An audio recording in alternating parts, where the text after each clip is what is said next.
Okay, so, one of our goals this semester is doing cross-disciplinary learning and also exposing the two disciplines to the various venues that many older people may be attending. And you're going to learn a lot about some of those places today with our guest lecturer. Also, we want to point out universal design is a big component of ways to be thinking about how spaces and environments can be more receptive and inclusive to people.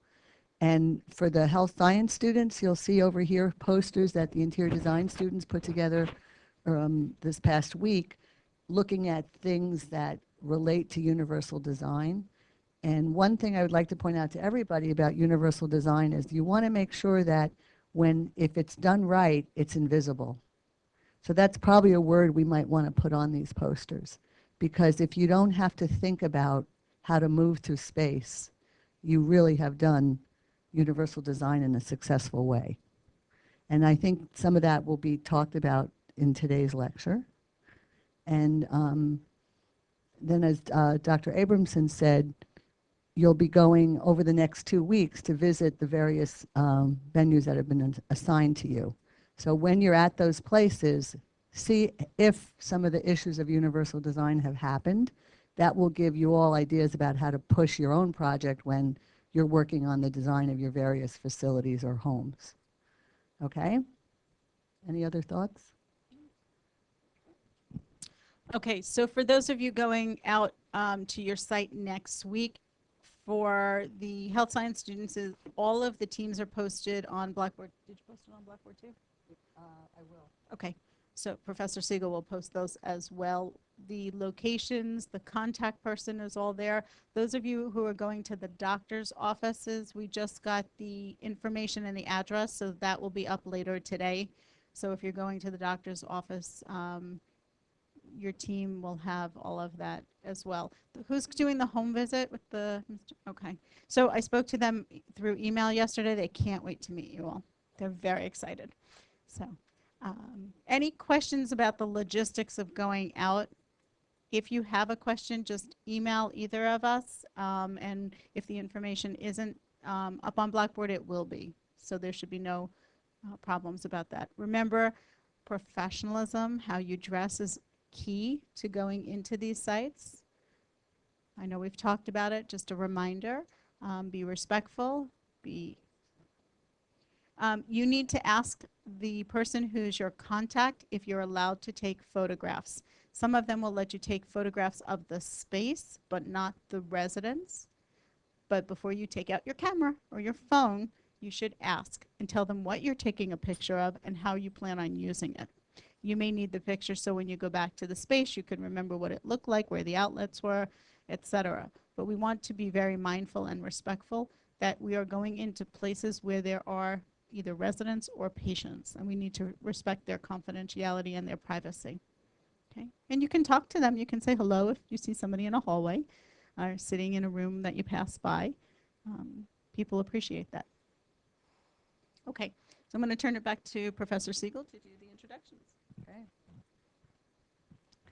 It is our pleasure to introduce you to Cynthia Leibrock. Now, some of you met her earlier this week, but there's many of you in this room who haven't, so we want to tell you a little bit about her.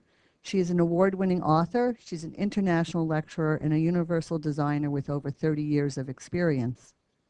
Her mission is to improve health and longevity through universal design, which is designed for people of all ages and abilities. Some of her prominent projects include the Betty Ford Center, automotive interior design for Toyota, the UCLA Medical Center, the Toronto Rehabilitation Institute, Laguna Honda, a 1,200-bed hospital for rehabilitation and long-term care, a universal design exhibit for the Smithsonian with Julia Child, the Kohler Design Showroom, in which over 2 million consumers have learned about universal design. Just on the side, I would say I can provide you with these names, and in part of your research, you might want to go and look them up and learn more about them, because they are all published in some way, correct? Almost all. Okay. She teaches 2 courses in the architecture department of Harvard University Graduate School of Design and has written 3 books. Her universal home was featured on the cover of the New York Times. So we are thrilled to have her with us. She's been here for 3 days and has exposed many of us to universal design, and you will be really thrilled by what you learned today. So welcome, Cynthia, please. Thank you. Thank you. Before we start, I'd kind of like to learn a little bit more about your project and where you're going to. Would anyone like to tell me about where you're going to be, what you're going to be working on? So I can kind of gauge the lecture as we go, and I'll hit your area a little bit harder so that you know more about it. So how about you guys? What are you working on? Adult daycare? Okay, I have some in about that, a couple of slides about that. How about you back here, next group? You're all doing adult daycare? A private home. Okay, I don't have anything about housing today. I've done 2 lectures on housing already here, so, but I have good reference information for you on housing. And you'll see a lot of these tips can apply to housing, but most of it is about healthcare today. Yeah. All right. Again, I'm really strongly opinionated about assisted living and skilled nursing. I think every assisted living and skilled nursing facility in the country should be closed. And I'm going to show you why. I'm going to show you it's really assisted living that I'm showing you, but it's a whole different animal. I think that we have a systemic problem. We keep decorating our nursing homes and assisted living facilities to look like home, and we're tweaking this flawed model. And the real model that we should have is the first project that I'll show you today, and I'll go into a lot of detail on it. So don't go out there and tell them that they're all wrong, and but in truth, they're all wrong. So. Anyway, so what have you got back there? Are you all assisted living back there as well? Okay, how about over here? Okay, I have a lot in about that. We'll be chatting about medical offices quite a bit. There's a whole lot you can do in medical offices to empower patients, to make the patients and the families feel more comfortable, and to keep them independent and doing for themselves rather than constantly calling for staff, for help. So those are some of the ideas we're going to talk about. How about over here? Adult daycare, they're doing adult daycare too, no? Yeah. Okay. Anybody else over here have a different project? Okay. And what about back here? Okay, so that would be like a nursing home you're going to. Well, again, we know about my ideas on skilled nursing, but I will, I'll give you ideas you can use there. I just really wish we could just start over and do something different. The Dutch are doing it right. Japan is copying us and doing it wrong. They're making all the same mistakes we made, but the Dutch have really got the answer here. So we'll start with that. Anything back there? Long-term care? Okay. All right, sounds good. Well, we'll dive right in. I've broken this down into long-term care to start with. Then we go into ambulatory care, which is your medical offices. And then we go into acute care. And I wanted to give you a little exposure as to how universal design can really change things in acute care. But many of those acute care ideas are also useful in medical offices and in long-term care. So we'll dive right in. So this is the project I told you about that I think should replace all assisted living and skilled nursing in this country. It's called the Dutch Lifetime Model. It starts with an escalator, which sounds like a horrible idea. A lot of people have trouble on escalators. It's very difficult for them to use. But the idea is that this escalator goes out into the street and it pulls people into the long-term care housing, which is just the opposite of what we do in this country. What we do is we keep people safe in these fire-safe prisons, isolated from everybody else. The Dutch want to integrate the whole community and have them come in. Some of the better facilities we have here do that now. They try to involve the community, and that community piece is so important. The worst thing you can do to an older person is keep them isolated, away from their friends, away from the community. But right next to this escalator is an elevator. Let me grab my pointer here. We could do it a little bit darker. Thank you. So see, there's an elevator right here so that people who have trouble using the escalator can use that, and that's a nice universal concept. Now, when you get to the top of the escalator and the elevator, you have an open shopping mall. So that's why people are coming in to go shopping, to go to the gourmet restaurant right here. They have art exhibits around the perimeter. There's a water feature that runs through here, and you can sit there next to the pleasant sound of running water. And we use water in healthcare design to reduce stress, to keep the stress levels down. The flip side of that, though, is the water makes noise. And a lot of people have low hearing as they get older, so that can increase the ambient noise levels in your space, and people can't hear conversations. So you kind of have to be a little careful when you use music and water to help people relax, because it can really mess you up in terms of ambient noise levels. So anyway, this was started as an experiment in the 90s. They took 60 people out of assisted living, 60 people out of skilled nursing, and 60 people who were living independently. And they mixed them all together, 180 people in this complex. And they said, we're going to do everything we can to keep you in your apartment for life. We're going to deliver all the health care to you instead of delivering you to the health care. The concept is we can offer 24-hour skilled nursing in your apartment with for less money than you're paying in a nursing home. After they finished this project, they did the numbers, and they were charging 1/3 the price of skilled nursing.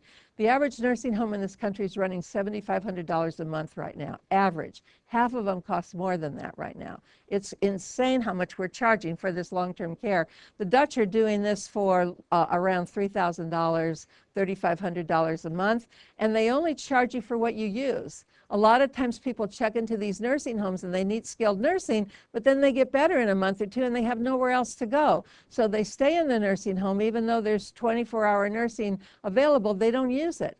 The Dutch charge you on a quarter of an hour basis based on the health care you use. And if you want to save money, you have your friends or your family come and stay with you in the apartment. Many of these are 2-bedroom apartments. Some are 1, some are 2. But in a 2-bedroom apartment, assisting with your care so that you don't have to get charged on a quarter of an hour basis. Another thing the Dutch do that's different is they have the people decide how much health care they want. Once you get into a nursing home, they have this commitment to keep you as healthy as possible. You know, a lot of the Dutch don't want to be as healthy as possible. They want to drink liquor, you know, they want to smoke, they want to do what they want to do. They've only got this much time left. So leave them alone, you know, let them do what they want to do. And that's what the Dutch think, is that you really decide how much or how little health care you want. This whole complex is gurney accessible, and it's so funny, you see these people on gurneys at parties with party hats and cocktails lying in the gurney, you know, it's just so foreign to us that people who are bedridden could be out partying, you know, in the healthcare complex. So anyway, I'll show. It's really a very unique project. I'm trying to build something like this in Michigan right now. It'll be the first project like this in the country. Well, I shouldn't say that. We have a lot of projects like this in the country, but they charge $10,000 a month. This will be the first project that's at a reasonable price that offers this. Wealthy people have always done this. Wealthy people have never gone to nursing homes or assisted living. They have all the home care. You know, they have everybody come home and do all their work. So this is like that wealthy people have always gotten, but it's affordable. So that's the beauty of this. So the reason this works is it's built over an outpatient geriatric rehab hospital. And the Dutch believe in something called spatial differentiation. That means that they want it very clear to look like this is a hospital. They don't want it to be a nursing home that's decorated like home. They want it to read hospital. It feels professional. It doesn't feel schmaltzy and all decorated. It feels like the place that you're going into where you're going to receive health care. It's clear this is where you receive health care. So it's a little stark in my opinion, you know, because they try so hard to make it look different than the residences. But that's spatial differentiation. So if you need rehab, you can go to this healthcare facility even on a gurney. It's all gurney accessible. Go down there, get 10, 12 hours of rehab a day if you need it, and you still have the dignity of returning to your own apartment every night. Nobody lives in the healthcare facility. They don't want the healthcare facilities to look like somebody's living in the healthcare facility. Very clear spatial differentiation. You'll see as you go out to these nursing homes and assisted living, that is not the case. They are all trying to be home-like. You know, they're trying to decorate it to look like home. Did you have a question? Yeah, what's a gurney? A gurney is what they wheel you on when they take you to surgery. You know, that thing that you lie back on. So they're like about 6 feet long and maybe 30 inches wide. And in order for the space to be gurney accessible, you have to have some pretty large spaces. You know, like the bathrooms have to be like 8 feet by 8 feet. So it kind of drives a lot of the design to make it gurney accessible. But if you need the health care, they'll roll you out of bed onto the gurney, roll you into the elevator, which is gurney accessible, push a button, and 5 minutes later you're down in the healthcare facility. And they also come to your apartment and do checks all night. Even people with advanced Alzheimer's are living with their wives or their husbands for life in this complex. How could that be possible? And what kind of life quality would the wife or husband have, you know? So I went there and I've interviewed these spouses and I said, what was your life quality like? And they said, you know, I was able to live with my husband and care for him for life. What a gift to give someone if you can stay with them for life. And I had great life quality. What happened is I had an Alzheimer's daycare center on site, so I could have my days to myself. Anytime I needed to go off by myself, he could stay there. And then at night they did 15-minute checks all night in the complex or in the apartment, so the spouse could get their sleep. So they could literally live with someone with Alzheimer's for life. I've never heard of that in this country, you know, that there's anything that supports that. And now they guarantee that no matter what happens to you with the newer complexes they've built, that no matter what happens to you, you can stay in your apartment for life. They have about a dozen of these complexes built now in the Rotterdam area. Last time I checked, there was a waiting list of 12,000 people. I'm telling you, this is the model of the future for long-term care. Assisted living and skilled nursing, where we warehouse people, put them in institutional environments, make them live there, and move them. The best models we have in this country move people from level to level to level. You know, they move into their house, then it's into independent living, then it's assisted living, then it's skilled nursing, then it's the hospital, then it's back to skilled nursing. Every time you move someone, you disrupt them. They have to adjust to a whole new space. They lose their stuff. They lose their space. They lose control. And it's really hard for older people to adjust to new environments constantly. So that's why this Dutch model makes so much sense. You stay in one place for the rest of your life and all your health care is delivered to you. That's really going to help you cognitively. Cognitively means with your memory, staying oriented, knowing what you're doing, you know. That's going to help you to stay in one space. So that's why I like this model so much. And this is why I don't support skilled nursing or assisted living. Are you going to kick me out, Martha?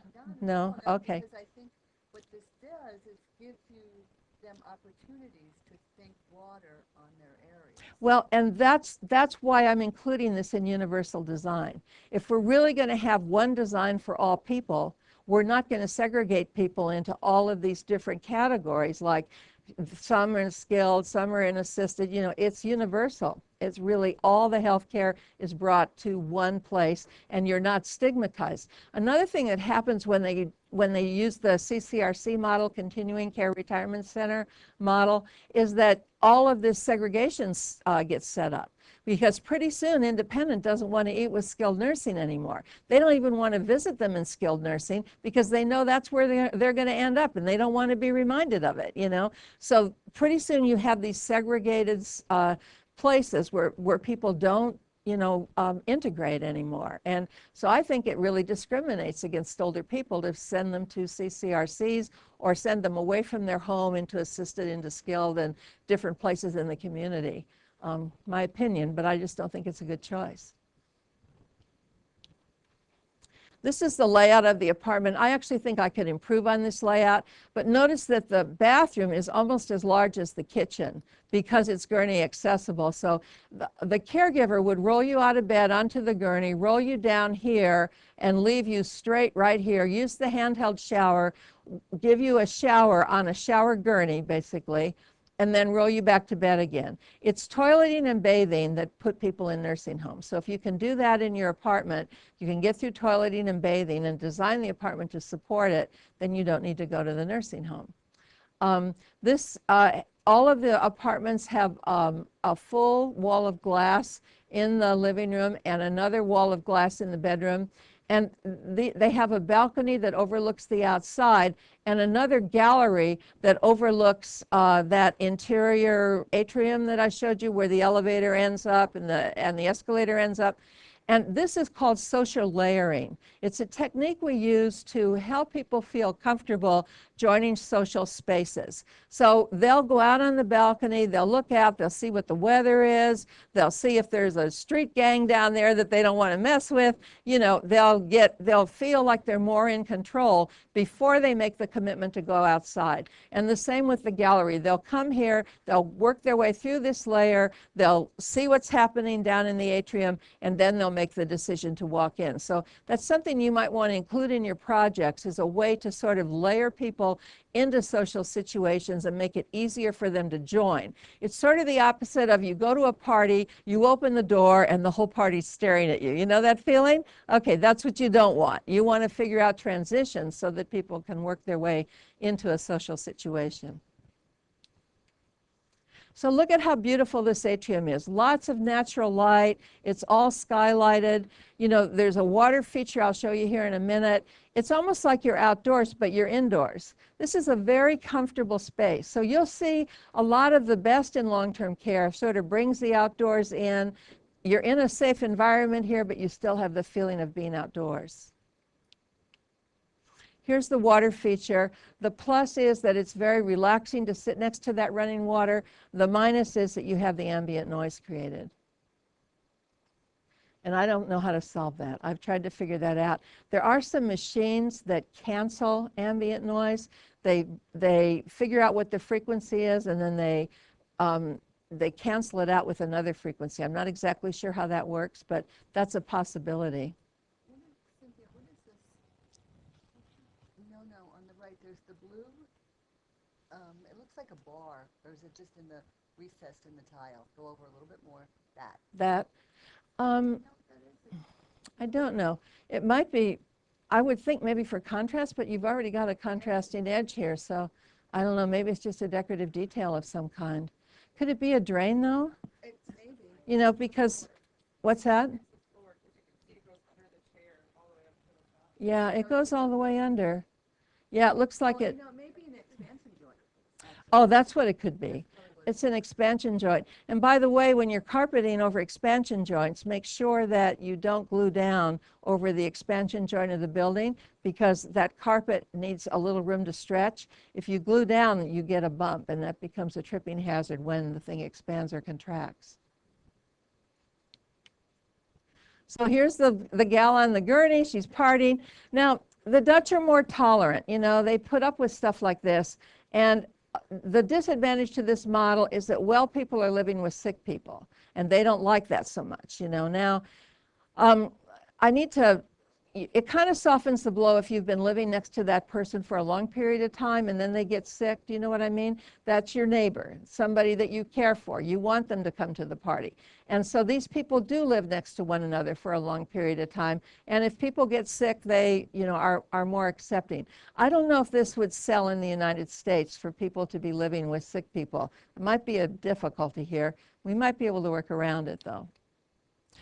Instead of congregate dining, that's what you're going to see in the nursing homes and in assisted living, congregate dining wherever I mean, how many of you have spent a lot of time in congregate dining? Absolutely no one. Well, okay, one. Okay, so very few people. The worst thing you can do to an older person is try to make them adjust to an environment that they've never been in before. You know, so now you're trying to put them in congregate dining. It's institutional looking. It's not a nice restaurant. It's not a place that you'd be proud to bring your family. So instead, they have a gourmet restaurant here. They deliver meals to your apartment from the restaurant if you don't want to come down, and yet you have a place you're proud to bring your friends and family. So you go look at the nursing home or the assisted living that you're going to and see if you want to eat in that dining room, or if you'd be proud bringing your friends to that dining room. You know, think in those terms, because that's the way the dining room should be designed, so that you would actually want to be there.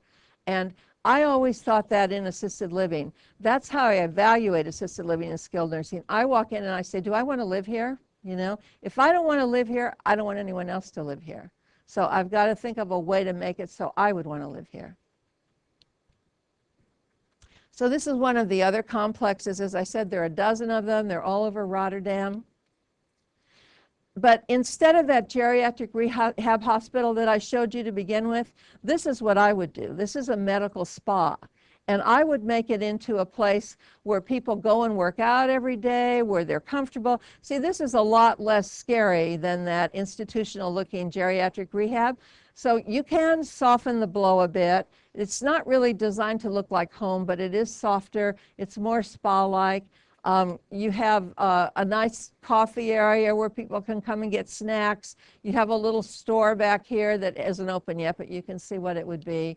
You have a beauty parlor where you can go in and get your nails done, and you have a workout area with you have a hydrotherapy area. Have you ever seen these hydrotherapy tubs? If you go into long-term care, I want you to look at the hydrotherapy tub.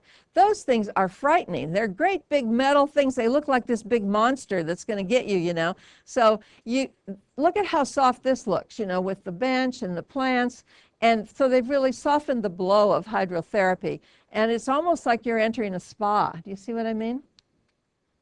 This is the place where you can get yourself fixed up after you work out. You have a nice workout center. This is a place where you'd go every day. So you can hide all the medical stuff around the perimeter. I mean, this Dutch model has OTs, PTs, they have visiting general practitioners that come through, they have nursing, they have CNAs, they have the whole gambit down there. These people could still work in an environment like this, and I'll show you another hospital that does this. It's near Disneyland, and they sort of treat it like Disneyland. They hide all the scary machinery around, so nobody sees that. They only see the fun stuff in the middle, So that's what this hospital does. And you could kind of do the same thing in this spa. Hide all the medical stuff and have only the fun stuff displayed. This is another project in Denmark. It's the Anna Marie Centrat, and it was really a cool project. They integrated single moms with people who needed long-term care. The single moms had kids, and the older people and the single moms shared a lot of things. Like they shared the workout center, they shared the dining room, they had senior care and child care combined. And it was kind of cool because you'd see people hanging out on their balconies, looking over the balcony, seeing the kids playing on the playground. And these are older people who need quite a bit of care, but they had all of these shared needs, and it worked out really, really great for both populations. So that's the playground they're looking down to from the balcony. They had like a little competition of who had the prettiest flowers on their balcony. I noticed that. Everybody was decorating their balconies with different flowers. This is a hospice in Lancaster, Pennsylvania, and I put this in because they have a very unique idea here. This is not only accessible to wheelchair users, this is accessible to beds. So they take the bed and roll it out into the garden, and they have medical gases out here.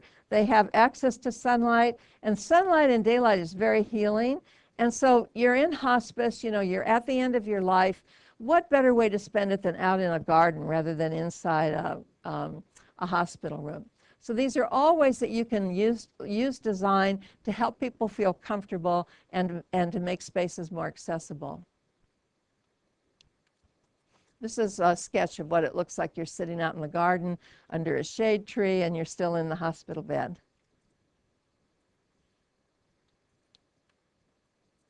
So a few details. I really like this slide. This shows a chair that's hanging in the shower so that you can easily sit down and use this handheld shower. The handheld shower is mounted on another grab bar, so you can hang onto that grab bar or hang onto these that go all the way around.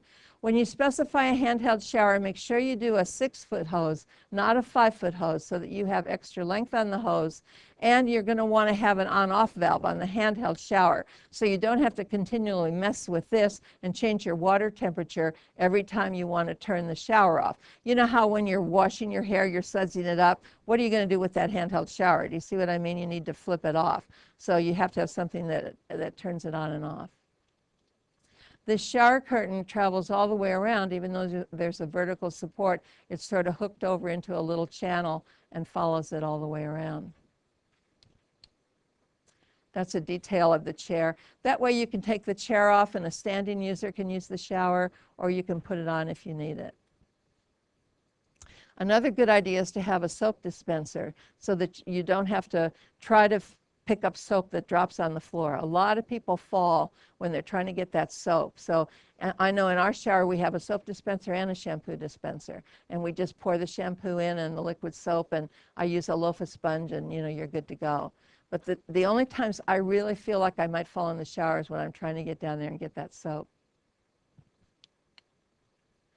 This is a new design that's now allowed by ADA, and it's something you might want to think about. Instead of the really long grab bar that used to be required, you can now go to a 2-foot grab bar if you recess the sink next to the water closet. Now, why is this such a great idea? Well, for starters, some people have a bowel and bladder program where they have to be close to a sink to clean up afterwards. So if they have, are using a colostomy bag, if they're using a leg bag, there are lots of reasons that you may need to be close to a sink. But another reason you can do this is you can put a fold-down grab bar right here, and that way you can fold it down when you're an older ambulatory person coming in and sitting down on the toilet and you need support on both sides, or you can flip it up so a wheelchair user could come in and transfer. Do you see why that works? This is what the fold-down grab bar looks like, just showing you basically what it is. And this is the way we used to have to do it, this real institutional look with the really long grab bar back here to comply with ADA. And then we had to have a swing under fold-down grab bar. Now you can do a nice, residential look with the fold-down grab bar. I wanted to tell you about this experiment I did in assisted living. We actually did a number of experiments. I had my offices there, and one experiment that I did was to see if carpet could be used successfully in assisted living. We have research from Wilmot that shows that carpet reduces step length, it increases walking confidence. In other words, it makes it really easy for an older person to walk across a surface. Also, it's good traction, and it cushions the blow if they fall down. So there are a lot of pluses to using carpet with older people. The negative is, odor, dirt. People perceive carpet as dirty. So what I did is I carpeted the bathrooms. This sounds like a horrible idea. We have a 40% incontinent population. They're peeing all over the carpet. The carpet is in the bathrooms, and I left the carpet down for a whole year. It never got cleaned. I didn't know that. I thought the place was cleaning the carpet. It never got cleaned. So it's down for a whole year. It's been peed on for a whole year. So I put some gloves on and I cut a little piece of it. I wasn't going to touch this stuff, Cut a little piece of it, sent it into the lab, and I sent also a brand new piece of carpet that had never been used. And I had them cultured, meaning they were put in an agar container. They tried to grow bacteria on the carpet. The carpet that had been down for a whole year had no increases in bacterial or fungal growth as compared to the brand new carpet. That carpet didn't smell. It had no fungus or bacteria on it. Why? Because I specified an antimicrobial. This is something that you inject into the back of the carpet. You don't put it on the surface because it can be cleaned off that way. It's injected into the back of the carpet, and then I used a moisture barrier in the underneath the fiber to keep the moisture from seeping through to the subfloor. And then if you have a concrete subfloor, you want to seal it with an acrylic polymer. I used a fiber that's inherently antimicrobial as well, that microbes wouldn't grow on. My point in doing this is, if you can use carpet in assisted living with a 40% incontinent population, you can use it anywhere. You can use it in hospitals, you can use it in hospital rooms. You're not going to increase infection rates, you're not going to increase bacterial or fungal growth by using the carpet. So that was one experiment. Another one we did that was sort of interesting is we put some breathable fabric like Gore-Tex, that lets moisture go through, and that would be more comfortable for you to sit on, because if you perspire, it wouldn't be like sitting on plastic, So we took a chair, covered it with this Gore-Tex type fabric that's breathable, and covered the exact same chair with the same pattern next to it in plastic. So people were sitting on plastic and sitting on Gore-Tex for a whole year. At the end of the year, I interviewed them and I asked them which chair they preferred. They said they didn't care. Most of the people had reduced circulation, and they didn't perspire when they sat on plastic. So I didn't know that. You know, I thought that they would perspire just like I would perspire. They were perfectly happy with plastic. So why go to the expense of this big Gore-Tex chair when vinyl will serve just as well? It'll keep urine from seeping in and, you know, work just fine. So anyway, those were a couple of experiments we did. This was the culture that I told you about, and you can see bacteria and fungus growing in the auger around the outside, but nothing at all on the carpet. They just picked this up from the air, you know, it just floated in from the air, but the carpet itself didn't grow anything at all. There's no fungus or bacteria, even on that carpet that had been peed on for a whole year. So if you weren't awake, you're now awake. Some way to wake up to peeing on the carpet in the morning. We don't want to hear about this. No, I'm kidding. All right, so another thing I want you to really watch for on all the projects that you're working on is a veiling reflection. Can you see that veiling reflection going along here? That real shiny area? Why is that a big deal for older people? They see it, and what do you think they see? Water. Very good. They think it's water, so they come over and they pick up their leg and they try to step over it, and they could fall. You know, it can cause a fall. So how do you get rid of these veiling reflections? Well, for starters, you can use carpet. See, there are no veiling reflections here with the carpet. You can also prevent them from shining in through the windows. The worst is a door, a glass door at the end of a hallway. You've been in hospital corridors and seen the shiny floors and that glare all the way down the floor. That's usually coming from the window or the door at the end of the hallway. So you want to have doors to the side rather than down the middle. You want to use multiple sources of light like this rather than just a couple of sources. You want to use diffused light that spreads out rather than directed light like spots, you know, so you'd want to use floods rather than spots. So these are all ways that you can reduce the contrast glare. The other kind of glare that you have to worry about is that dazzle effect. You know, it's have you ever been dazzled when you walk from a dark interior to the exterior? You know, all of a sudden you're dazzled. What's the name of that glare? I can't think of it. No. I know, she'll think of it, or I will. There's another name for it. But anyway, that's what you have to watch out for. And the way that you design to prevent it would be to have like a sheer shade or something over it that would prevent you from being dazzled when you look at the window. Or it could be a transition space, so you come from the really bright outside into a semi-light entry and then into the dark interior. So you kind of work your way in.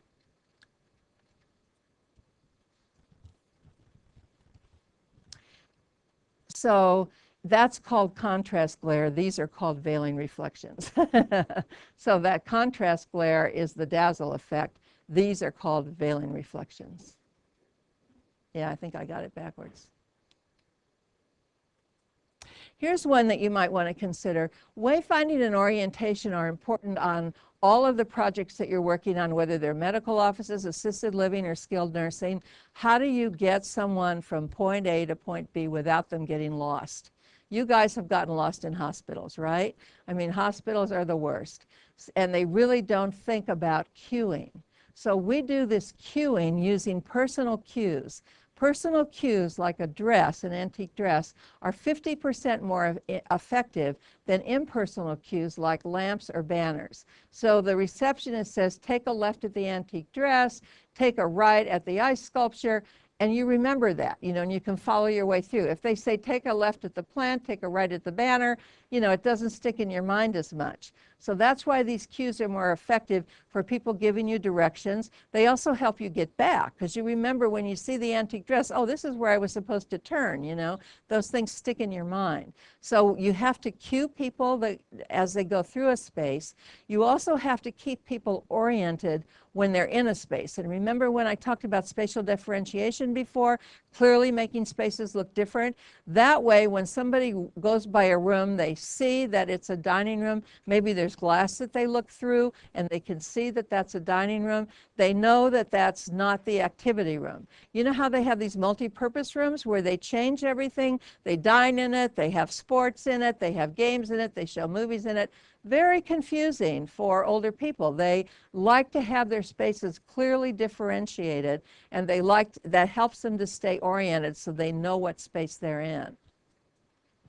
So you have wayfinding, left at the antique dress, right at the ice sculpture, going through the space. How do you find your way? And you have orientation, which says, I know where I am right now. I know this is the cafeteria. That's the difference between the two. They're both important concepts to use in any healthcare facility that you're working on.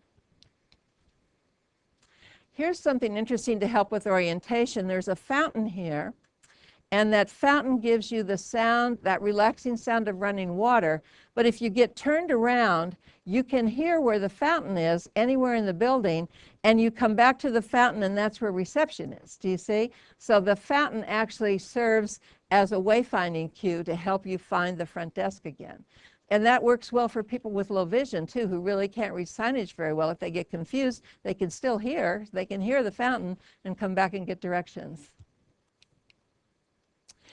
80% of older people have no sense of smell at all. They have no olfactory sense at all.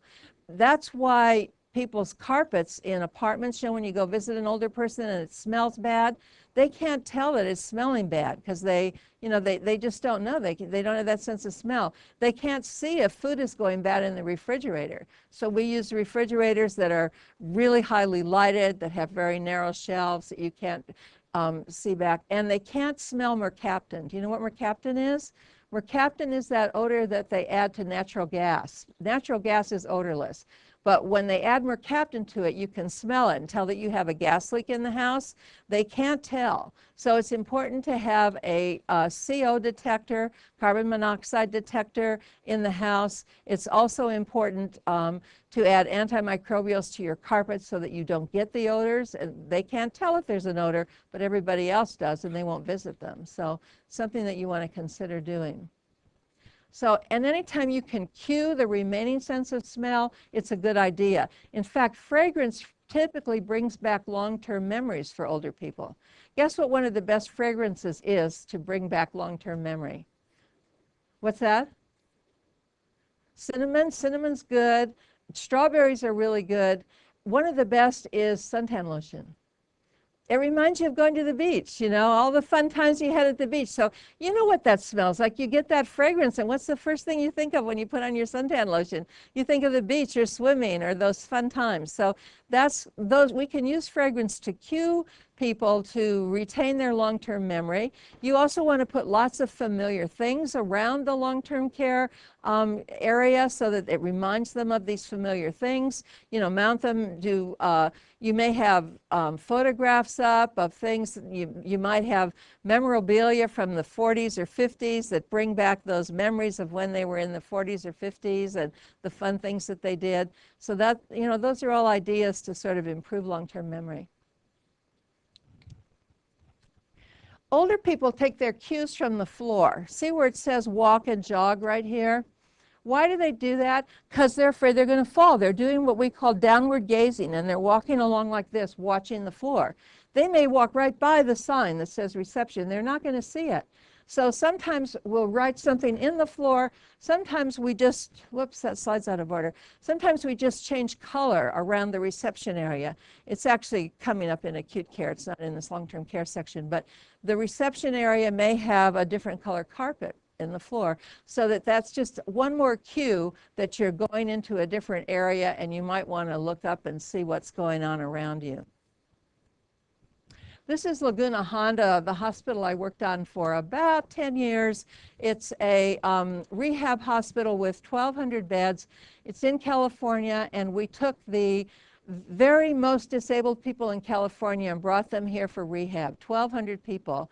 And so it was a great opportunity for me to try out lots of these ideas and see how they work and have them integrated. And this is the Toronto Rehab Hospital. Rehab is a great place to use universal design because people are trying to learn to be as independent as possible. So they're very interested in keeping people independent in rehab. Another neat thing we did in this rehab hospital, well, I wanted to tell you about this bed first. We put a twin-size bed right back here in the window seat. So if you wanted to room in and come spend the night with your loved one who's in the hospital, you could actually sleep over here. And in the pediatric areas, kids absolutely love that. They crawl in there and they play in there. They're looking out in the windows. And then it's broken so that you can push half of it up and it becomes a sofa. You know, you see what I'm saying? Here's another idea you can use for rooming in. This is a fold-out bed that just folds right out of a bookcase, so it doesn't take up all that much space. Rooming in and accommodating the family is something you're really going to work on in your projects. How are you going to entice the family to come with them to the medical offices, with them to long-term care, with them to assisted living? How are you going to get them to come and stay there, support them, do for them? How will you make the family feel comfortable? You can do things like put desks in the rooms, you can put flowers in, you can put music in, you can give them a choice of music. You can have education centers for the family.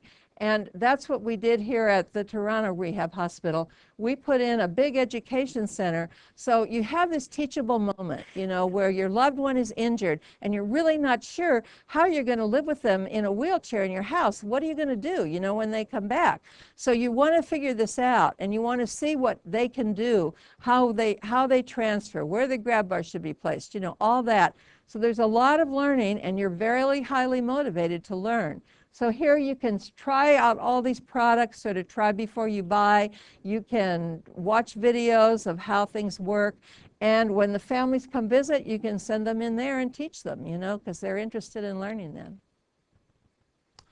This is Baden-Baden, and this goes to the issue of universal design being invisible, and in fact, healthcare being invisible.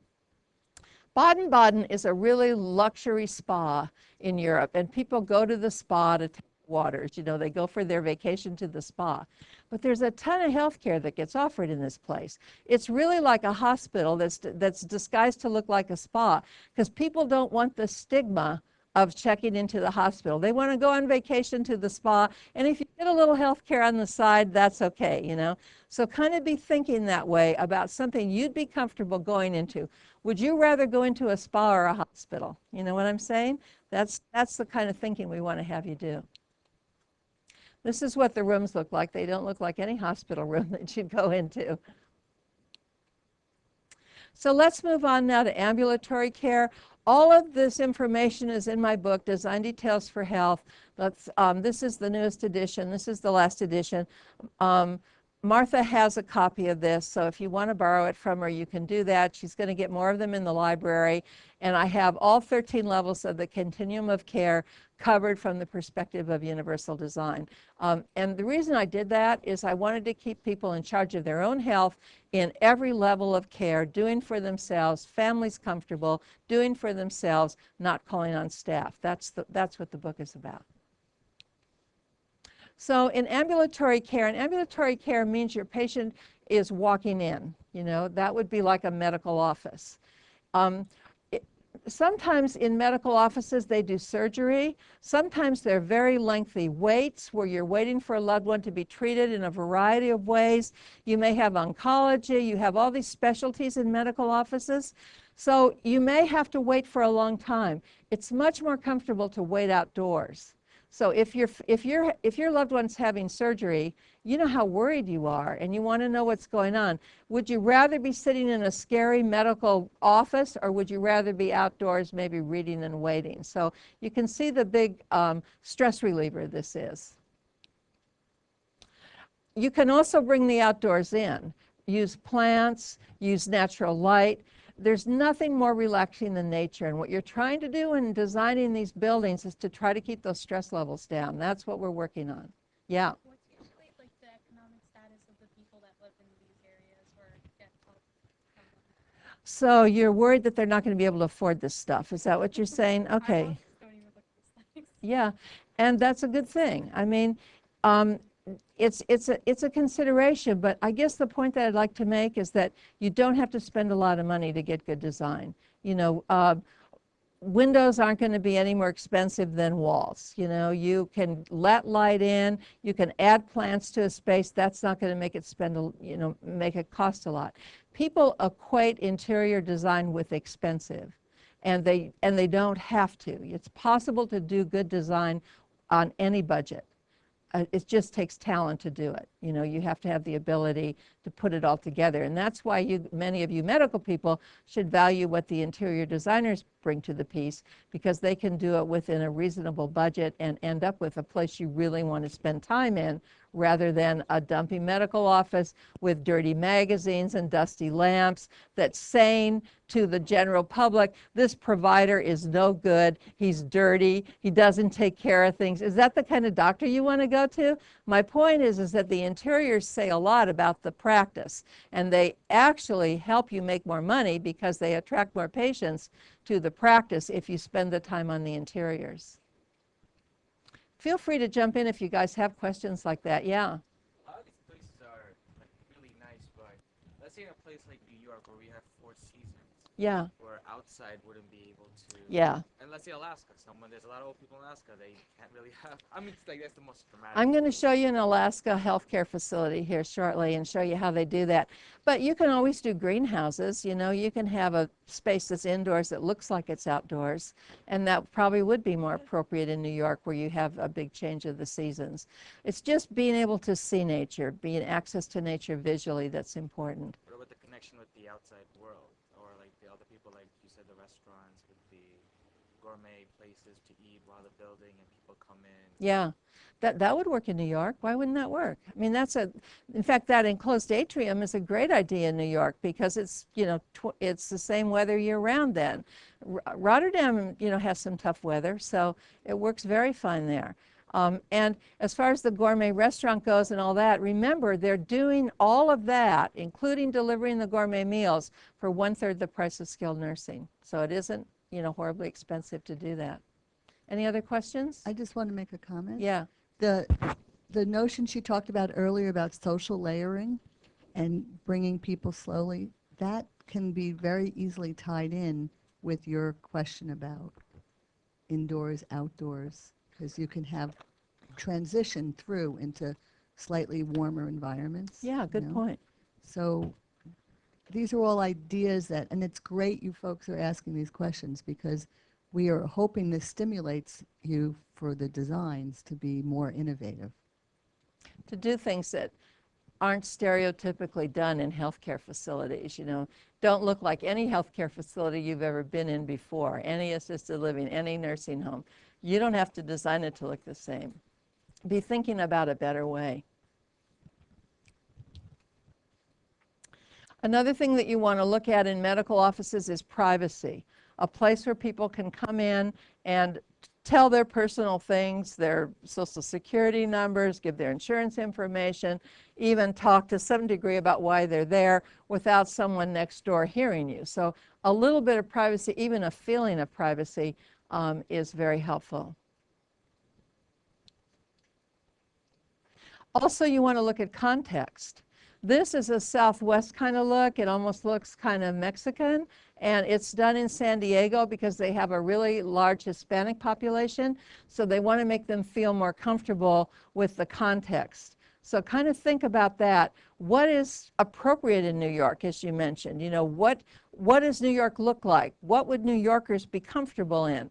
They may not be comfortable in, you know, a Spanish hacienda. They may not be comfortable in a southern plantation. You know, you're in New York, so your interiors need to reflect the context of the place that you're in. There are a lot of fun details you can put in these lamps. You can't see it too well, but they have outlets in the lamps, in the bottom of the lamp. It's a small detail, but a lot of older people can't reach underneath a table to plug something in. And yes, all of us older people are wired. We have, you know, smartphones, and I carry computers, and I do the same things you guys do. I probably don't text quite as much, but I do about the same things, and I like to plug things in too. But I may have trouble crawling under a table, especially in my pantyhose, trying to get to the outlet. So think about that, you know, make it easy. I know none of you wear pantyhose except me. That's an older person thing. I'm not going to tell you what Martha was wearing the other day. She had those cool pantyhose on that don't have panties. They just come up to here, you know, with the elastic on top, and they have a little lace that shows in case her skirt goes up. Well, she was really risque the other day, I'll tell you.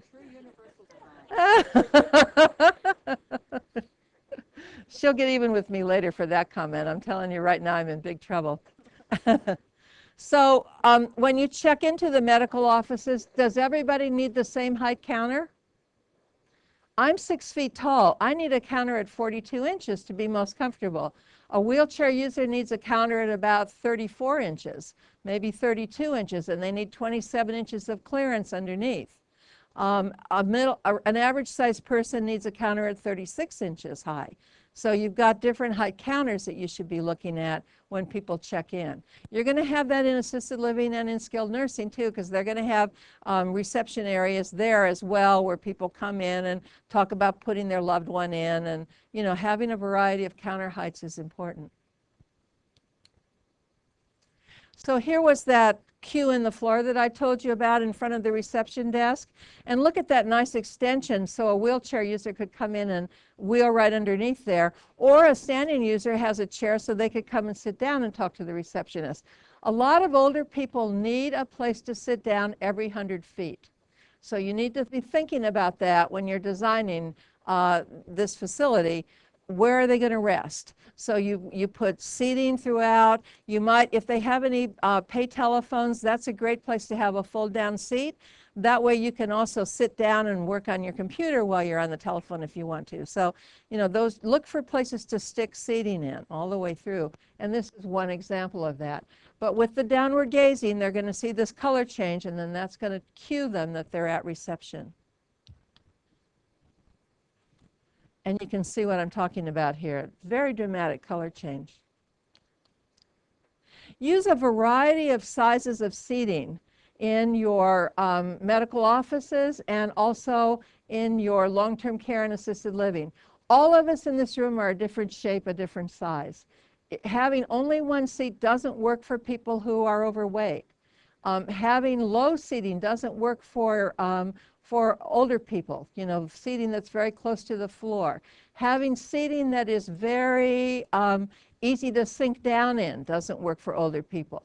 You want to be able to take your fist, push it into the seat like this, and it shouldn't go down more than 1 inch, and that will make it easier for an older person to get out. Make sure your seating doesn't have cross pieces in it. Don't put things like window seats in your assisted living or skilled nursing, because when people get up, they put their feet back, they lean forward and push off. So if this is my window seat that's built in all the way to the floor and I'm trying to get up, I can't get my feet back because it's built into the floor. Do you see what I'm saying? I have no arms on the window seat, nothing to hang on to when I push off. So I need to lean forward and push off like this. Love seats are a better choice for you than long sofas because everybody on a love seat has access to at least one arm. Chairs in 2 different sizes, you can see back here, you know, would be good. Even different seat heights, because again, people who are older typically like actually a higher seat height rather than a lower seat height. It's a lot easier to get out of it. So, you know, offer variety. Don't put high florals in the middle of a conversation area, in the middle of a dining table. People can't see who they're talking to, and you can't believe how much people use body language when they talk. If you can't see someone, they're around the corner and you're talking to them, it's much harder to communicate.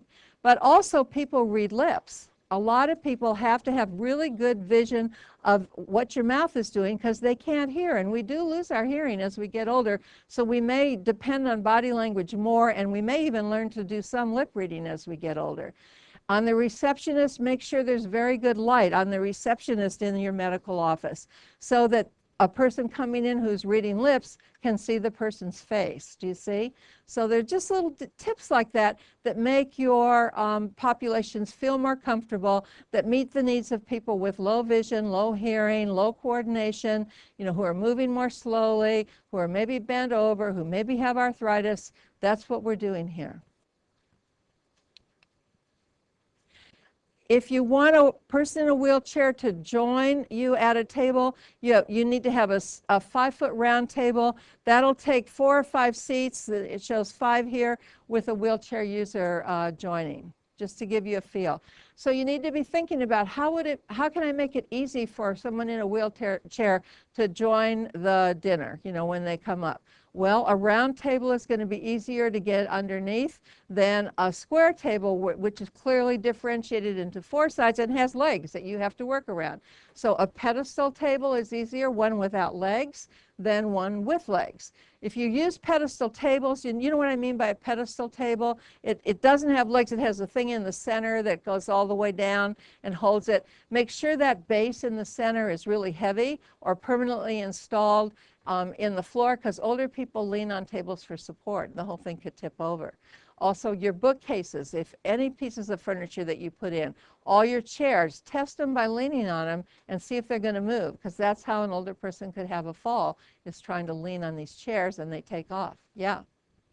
In this diagram, it shows one wheelchair user. Would a 60-inch diameter be good for multiple wheelchairs? Absolutely, yeah, because there are no legs here. If this is a round table with a center pedestal, you could have as many wheelchair users as can fit underneath there, no problem. But if you have tables with legs coming down, you're only going to have 4 places that people can get in to start with, and they're going to have to really maneuver to line up to get in. So in your exam room in your medical office, here are a few details that you'll want to consider. How are you going to get a person in a wheelchair onto the exam table? It's going to have to lower or raise, right, so that you can get them onto the exam table. That also helps children. It helps people that have trouble climbing up on things. It might be easier for an older person to sit down at, say, a 19 or 24-inch height and then put their legs up, and then you could elevate the table up to the height of the provider so that they could see the individual more clearly. A few little details that you'll miss. Hinge the door so that when the door opens, it blocks the exam table. You may have someone that's sort of nude lying on the exam table. You don't want people in the hallway to look in there, and they may not realize that there's someone in the room. So rather than hinging it on this side, and as soon as you open it, you look directly at the exam table, they hinge it over here so that offers a little more privacy. You have to change clothes in an exam room, so it's nice to have a curtain with a track. Again, you've got the whole room to yourself while you're changing clothes, but maybe the provider comes back too fast and surprises you while you're trying to get out of your pantyhose, not a pretty sight. So it's better to have it inside a little bit enclosed area. After your exam, you may need a mirror to get fixed up. You might need a place to hook your clothes when you change into the hospital gown. These are all little details that are put in to make the patients feel more comfortable and more in charge, more secure, less invaded. Anything you can do to that end is going to be good design in healthcare. Have a magazine rack so there's some magazines to read. The feet are directed away from the door, so if they were doing like a gynecology exam, you wouldn't want to have the feet directed towards the door. You are awake, okay. The other thing about that plan is that with the door hinging that way, Yeah. the door can swing 180 if it has to, because there's no obstruction next to it. That's right, that's a good important point. for getting into it. It's a good point Martha made. This door shouldn't have something in back of it that would obstruct it. It should be open so that it can swing all the way around in case you need more space for a person in a wheelchair to get in and out. Now here's something they did wrong. They should have 18 to 24 inches to the side over here so that a person in a wheelchair could come in here from this side, get in there and open the door. In this design, they'd have to get into the door, try to open it and back up their wheelchair at the same time. Do you see what I mean? Because it hits their wheelchair. I mentioned the hooks. I love this slide. This is the adjustable exam table, but here's something you wouldn't think of. If a person's paralyzed from the waist down, they can't hold their feet up in the stirrups, so you need to have support for them when they hold their feet up. you want to, in your medical office planning, you want to consider acoustics. There's nothing worse than hearing someone tortured in the next room. You know, they're doing some sort of medical procedure and there's screaming going on and crying, and you don't want to hear this, believe me. So that's called transmitted noise. It's being transmitted from one office to the next office. So in order to avoid that, you put an airspace all the way through the wall. And to get that airspace, you have to use two base plates here. See that airspace there that's between them? And that way, no two pieces of sheetrock touch the same stud. It's called staggered stud construction. If these two pieces of sheetrock were touching the same stud as you would in a normal wall, the sound hits the sheetrock, vibrates the stud, and comes out the sheetrock on the other side. Also, some little details, like when we do our outlets, we don't put outlets back to back between rooms because that's where the sound travels through. We stagger the outlets. Even down the hallway, we stagger the doors so that one exam room doesn't open into another exam room, because that way you can more clearly hear transmitted noise if the doors are straight through. There are just a lot of details to try to offer you acoustical privacy. If you are in a medical office where they have to change, like a radiation clinic, the place you go get your mammogram, for example, if you're a woman, I don't think you guys are getting mammograms, but if you're a woman, then you want to have lockers.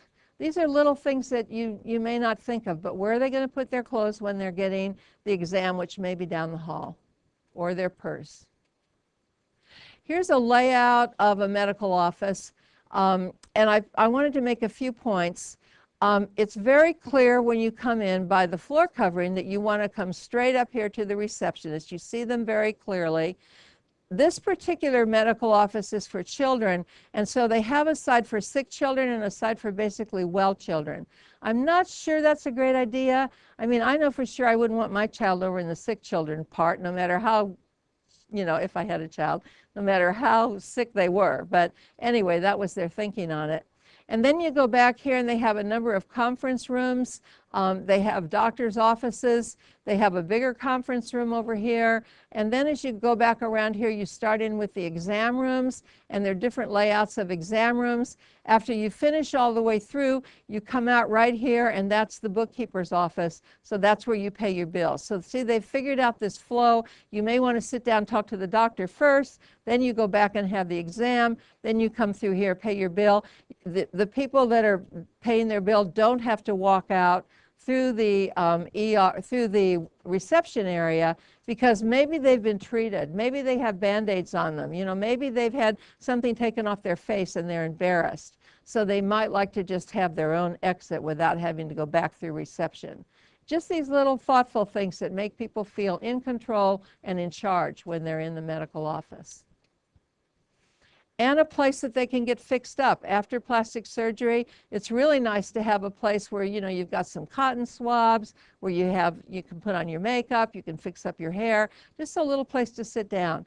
Doctors often forget this, but, you know, people don't like to go outside looking like Frankenstein after they after they leave the medical office. Remember I talked about wayfinding. If you could have openings into the reception area, then you could clearly see that this is the reception area as you walk by, and you're not going to be walking into an x-ray room by mistake, you know. So this being able to see through can be a good idea, especially where privacy isn't a really big issue.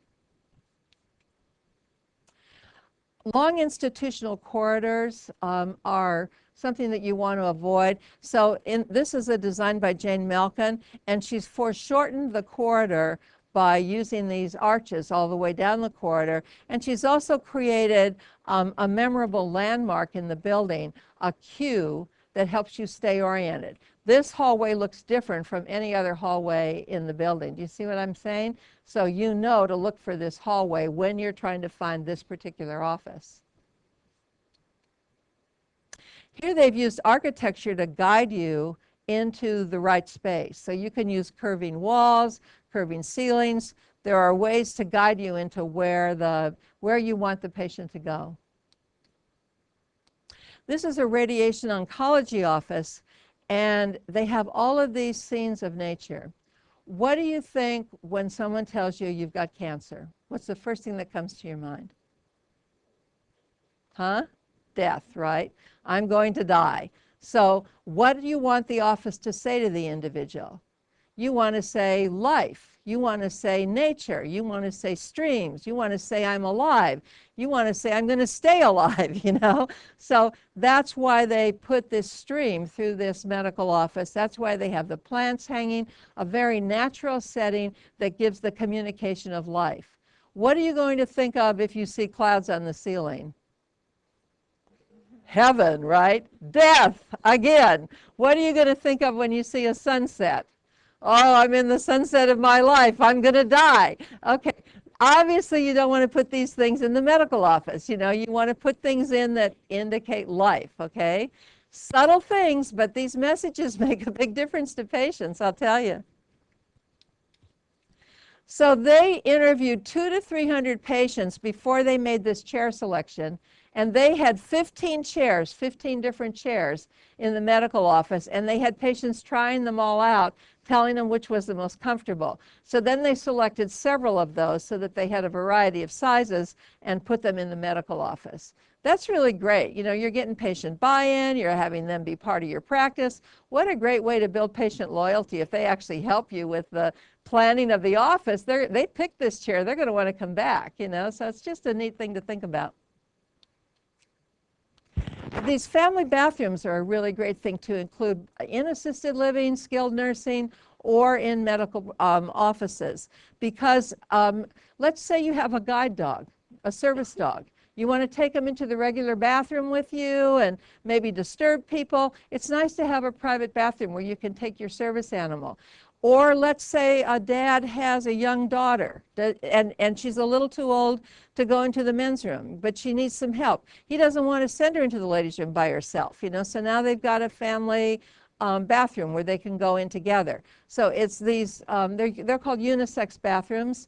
It's really a good idea for you to put in any healthcare facility. Look at these nice details that are put in to make older people feel comfortable. Here's a place to hang your cane. Here's a place that you can hang on to when you're standing up. You know, people need a little support sometimes when they're standing up. Also, you may not realize this, but people are in and out of wheelchairs frequently. You know, not all people stay in a wheelchair all the time. They may wheel in here, wheel under the sink, and then decide they want to stand up, so they need something to help them get out of the wheelchair. And then because they don't like washing their hands from a seated position, because all the water ends up in their lap. You know, when they put their hands up, it goes down and drips on their elbow when they're seated. So they may want to stand up to wash their hands. So just little details like that. Look at how they've lowered the mirror all the way down to the top of the sink. That's so that a person in a wheelchair can get underneath there and see themselves. You're required by ADA to have that mirror. I think it's a minimum of 42 inches above the floor, but there's nothing that says you can't take it all the way down to sink height. Now, that's a maintenance issue. You're going to get splashing on that mirror, and it's going to look dirty, but it's really a nice thing for people in wheelchairs. So these little details, these little interior design details make a big, big difference to older people and people in wheelchairs. This is the detail of what that looks like that was hanging over the sink. So if you're in a wheelchair and you're washing your hands and the water's dripping down your elbows, it would be nice to have a little cantilever on the sink coming out over your lap, getting closer to your chest so that you don't drip water in your lap. Also, if you offset the sink drain, now you no longer have the pipe in the center of the sink. And an even better idea is to put a horizontal pipe from here all the way back to the P-trap or the J-trap in the back that's been flattened against the wall, so that you don't have your knees going into a hot J-trap, you know, like a hot metal thing burning your knees. And that also opens up the space for storage underneath when you're not using it from a wheelchair. So there are lots of advantages to having that flattened J-trap on the back wall. Works like a charm. I have it on all of my bathrooms. You should use it on every bathroom. There's no reason not to flatten the J-trap and use the horizontal thing back. You'll get more storage if you do. Now here's one you don't know. Many people use leg bags. And when they go into a bathroom, to empty the leg bag, they have to raise their leg to the top of the toilet seat if they're paralyzed from the waist down and they can't move their legs, that is really hard to do, to get that leg bag high enough to get it to empty into the toilet. So most of the time, they empty it between the toilet seat and the bowl. So typically, we put in regular height toilets, not ADA compliant toilets, toilets that are not 17 to 19 inches in height, and then we put the seat up to the 17 to 19 inch requirement. So that way it's easy for the wheelchair user to transfer onto the seat, and they can still get their tube between here, you know, between the seat and the toilet, and get that leg bag emptied. Another thing you may not know is some people have to reach between their legs with their hand. It's called digital manipulation to get started going to the bathroom. They can't start unless they do that. So it's important that you need an opening, that you have an opening in the seat where they can reach in. These are little details that you wouldn't think of, but it influences the way that you design. I'm an expert on toileting. Anything else you want to know about toileting, just raise your hand. I'll answer your question. Okay, never mind. Now, this is an Alzheimer's daycare center, and it's a really ugly slide. It looks a lot better in this space. I think they used something yellow when they took it, but it has all of this natural light, you know, and these skylights that come up above. It's estimated that older people need 5 times the quantity of light that the rest of us need. So you have to increase those light levels. You can do that by adding natural light. You can put rheostats on your lighting fixtures so they can be turned way up, but you don't have to have them way up all the time for people that don't want it that bright. You can use task lighting, i.e. lamps, you know, around tasks. We estimate that you need to have 100-foot candles of light everywhere where visual acuity is required, meaning you're working on a task and you require visual acuity. On the average, you should probably have 50-foot candles planned, and your interior designers can help you if you don't know how to plan lighting to help you get those proper light levels. We don't just decorate things and make them look pretty. We do lighting, we do acoustics, we do universal design, we do green design. You know, there's a lot to being a professional interior designer that you may not realize. This is a daycare center that has some really nice features that you might want to include in your senior daycare. One is that there's a diaper changing area right near the dining room. So if someone has an accident, they can get right in here, have their diaper changed easily. There's a laundry where their clothing can be washed if they have an accident.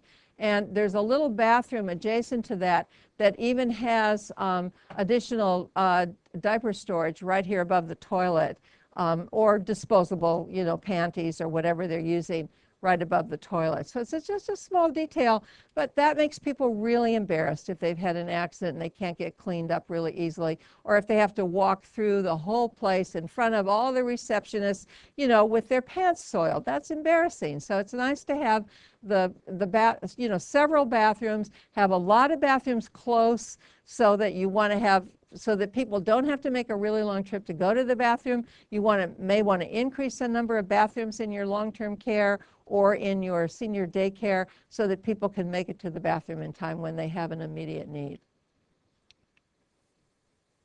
This is an interesting combination. This is senior daycare, this is child care.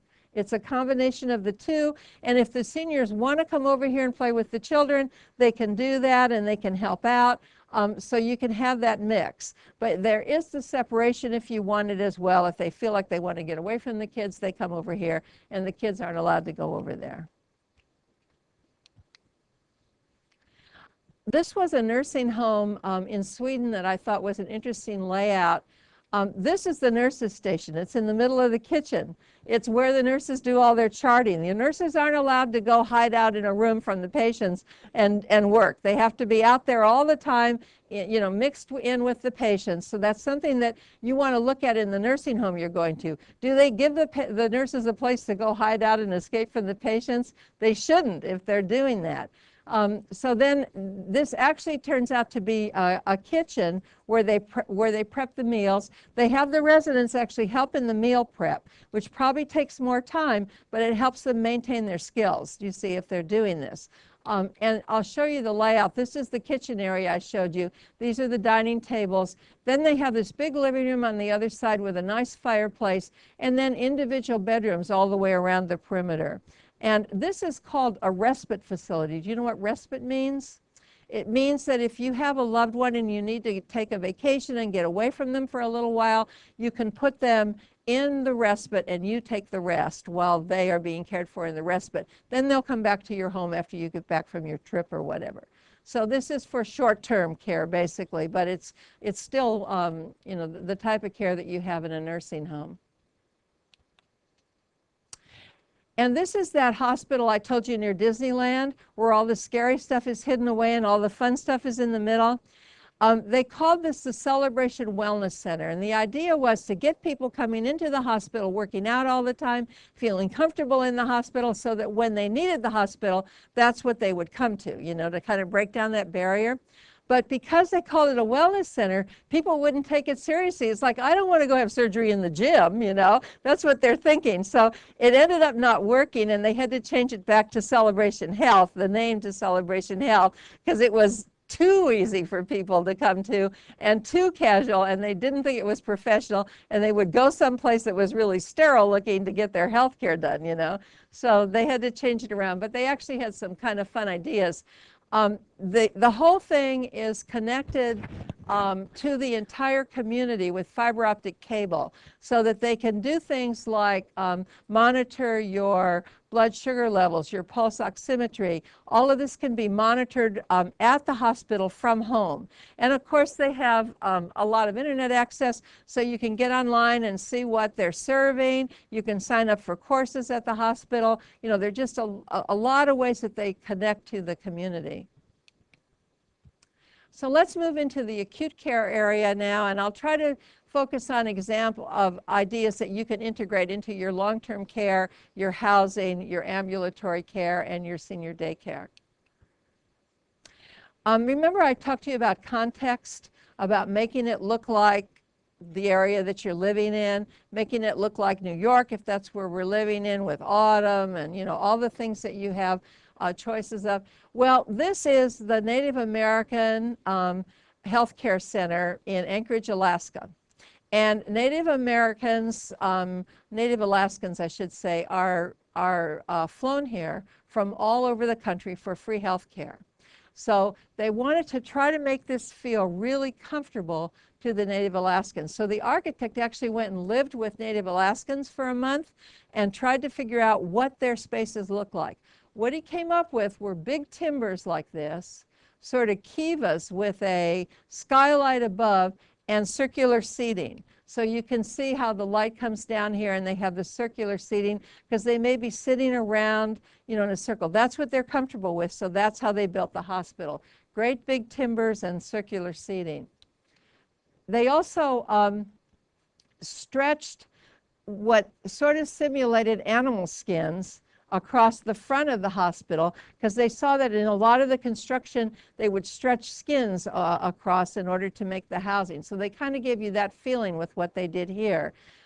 They used wayfinding cues, like this is an ice sculpture and this is a parka, throughout these personal cues, again, for wayfinding, because a lot of the Native Alaskans don't read. So you can't tell them to follow the signs to the cafeteria. You have to say to them, take a left at the ski parka. You know, they'll remember that and they go.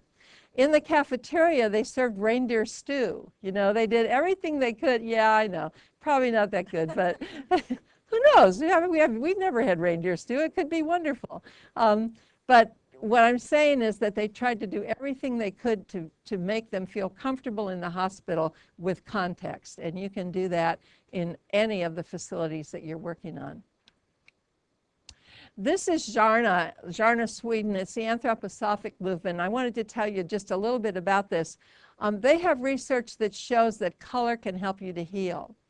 So they use color if you, let's say you have arthritis, and a lot of older people have arthritis, and you want to warm up a cool illness, you would put them in a warm colored room and they would feel more comfortable with their arthritis. If they have an infection, which is sort of a hot disease, and you want to cool them down, you can put them in a cool colored room. And actually they've measured this and they found that color can reduce your body temperature by a degree or two, just by the way you perceive the color, which is interesting. If you have clients that have a poor appetite, you put them in a yellow colored room and it improves their appetite. So this was all measured. It was sort of interesting how they used the color to do that. I have a chromotherapy bathtub in my house. I've shown some of you images of my house in the last few days. And this chromotherapy bathtub allows you to lie in the bathtub and it changes the water to different colors. There are lights in the bathtub, you know. So I can turn off all the lights in the bathroom and the whole bathroom changes to the color that I choose in the bathtub. And it's amazing how different it feels to lie in bath water that's red, that looks red, versus bath water that's blue. You know, it just feels entirely different. So there's something to this. I'm not sure how valid this research is, but there's something to it. So this is Planetree, and Planetree is a really interesting project. They really work on trying to keep patients comfortable. So there isn't a nurse's station. You'll see in your long-term care facilities that they have a central nurses station. This is all decentralized. Nurses are positioned between every 2 rooms. There's a nurse. So rather than have all the nurses congregate to the same area, the nurse is right near your room. She's almost like your private nurse. That's kind of how you end up feeling. When you get out of the car in the parking lot, you hear music. Why can't you do that in long-term care? Why can't you do that in senior care? Why can't you have people hearing classical music as soon as they get out of their car? They come into the waiting room, the classical music continues playing throughout the hospital, and it doesn't have to be classical. It could be whatever kind of music you think they're going to be comfortable with. Again, context, what they'd like.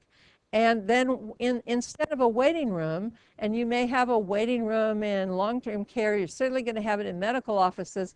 Instead of a waiting room, they have you go into a learning area. So they have this, again, teachable moment. You're waiting to go to your appointment.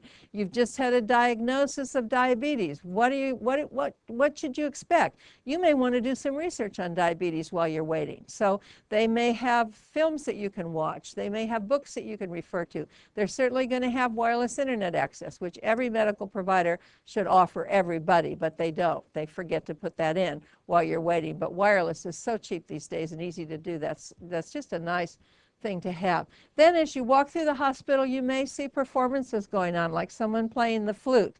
You wouldn't think of this in a hospital, you know, but this makes you feel more comfortable, more welcome. It feels like a better experience, and that's what you're going to try to do when you're designing these medical facilities. They have very strong cues. This is a spiral staircase, which actually isn't the best idea for a hospital because some people are on medication and they're kind of dizzy and it's hard to go up and down spiral staircases.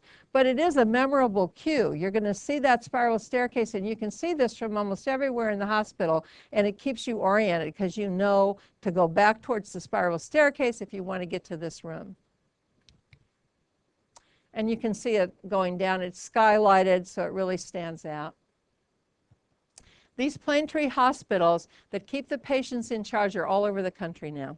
They've really taken off. It's a really interesting movement, and it's all about empowering patients and making them feel comfortable in hospitals. They even have pet therapy. Those golden retrievers will put up with anything, won't they? They're such sweethearts. They just are very docile dogs. Who was it, David Letterman, that hated to see dogs dressed up? There was one of those nighttime guys, that's his pet peeve. He would always carry on about, don't bring in a pet that's dressed in something. But I think this is cute.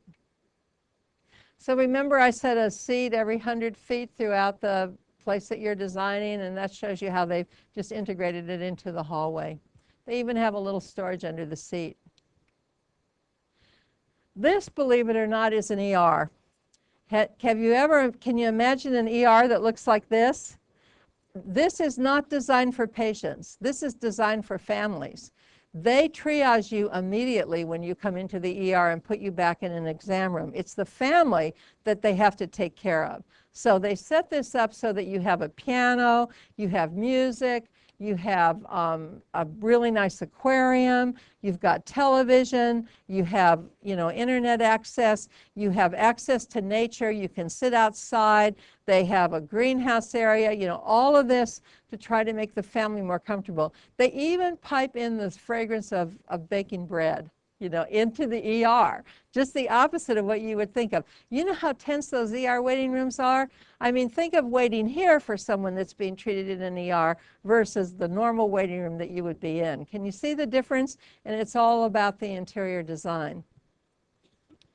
And the ER needs to have a very strong element outside that shows you where you drop someone off. That says this is the entrance. Do you see how strong that entrance element is? Because you've got to find that entrance fast. You're in an emergency. You've got to drive in and find the entrance fast. So that's just another detail to make the patients feel more comfortable.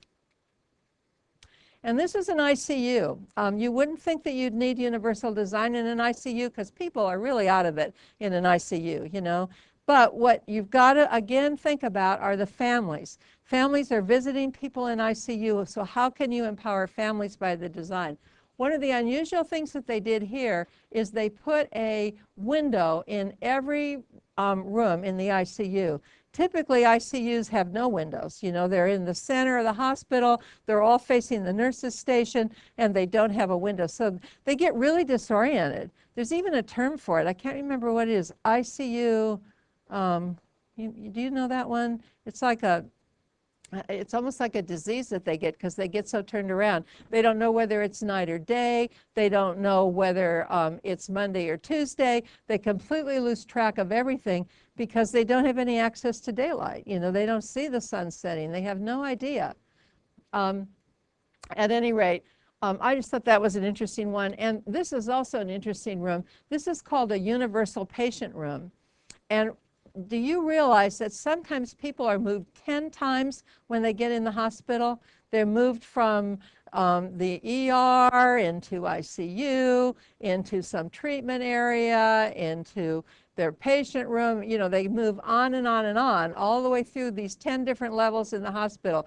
Sometimes they're put in the psych unit, and then they're moved to the elderly unit, and they have all these moves. And talk about disorienting. If you're moved constantly, you're never going to know. So this room replaces all of that.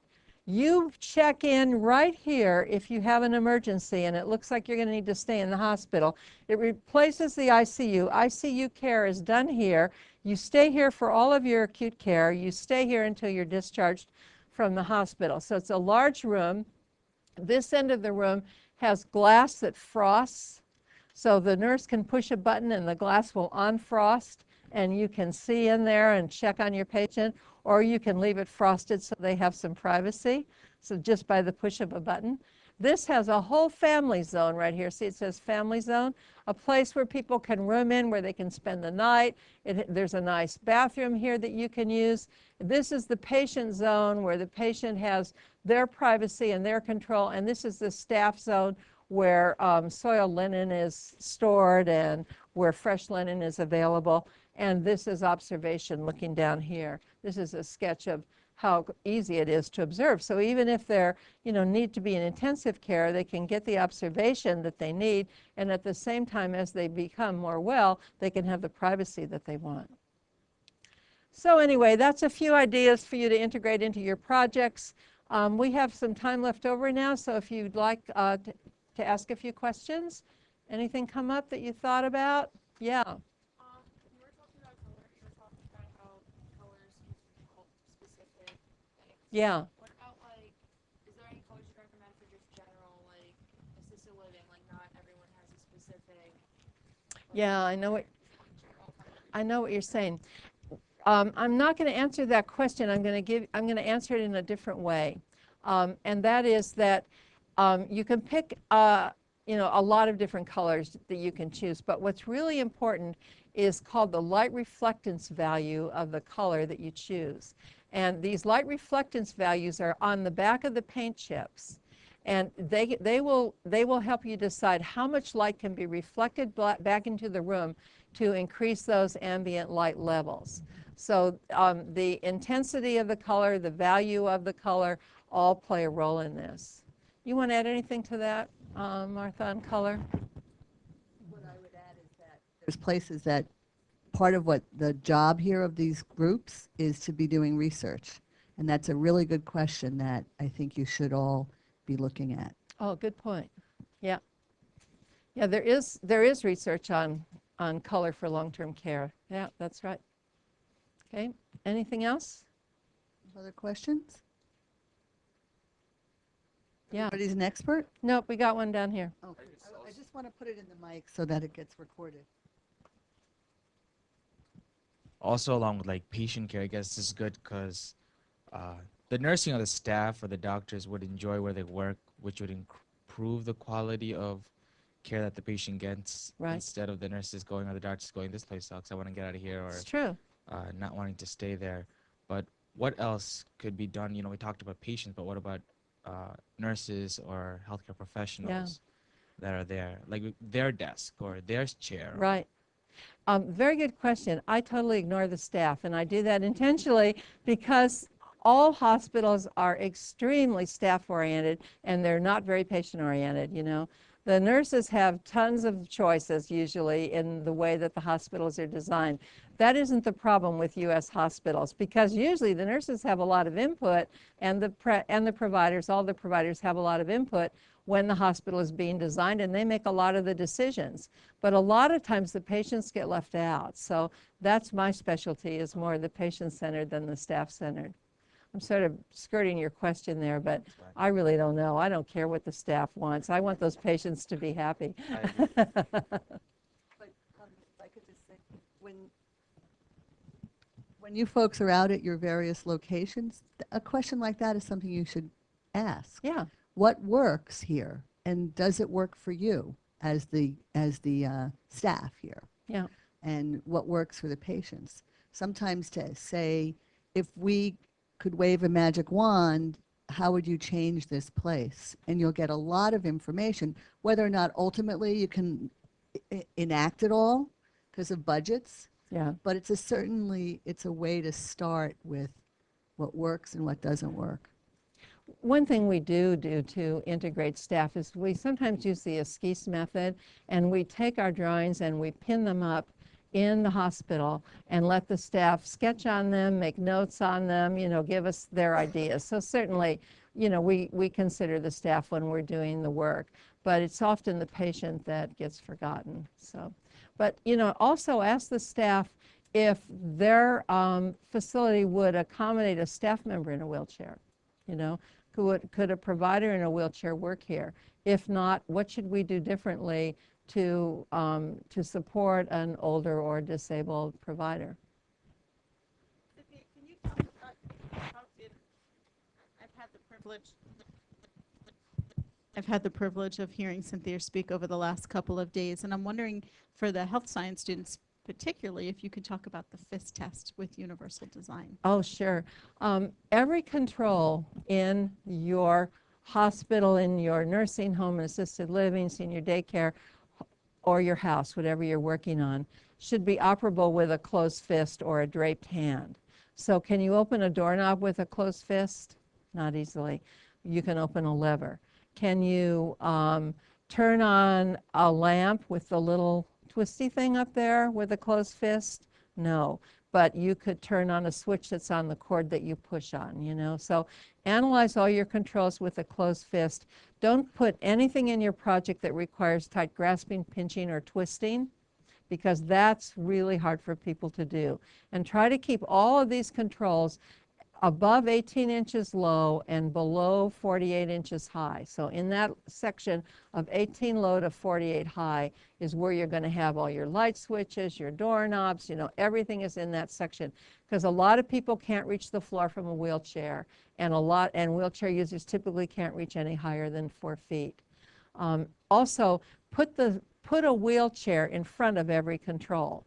Most of these places are going to have a wheelchair that you can try. See if it fits in front of every control, every light switch, every control throughout the whole facility. A wheelchair is about 30 inches wide by 4 feet long. So another way you can do it is cut out a square that is that size on your floor plan and move it around and make sure that it fits in front of every control. It could fit sideways, it could fit forward. You can do a front approach or a side approach. You don't have to do both, but just make sure there's a way that that wheelchair user can get up to that control. Anything else? Can you talk? There's one. Yeah, absolutely.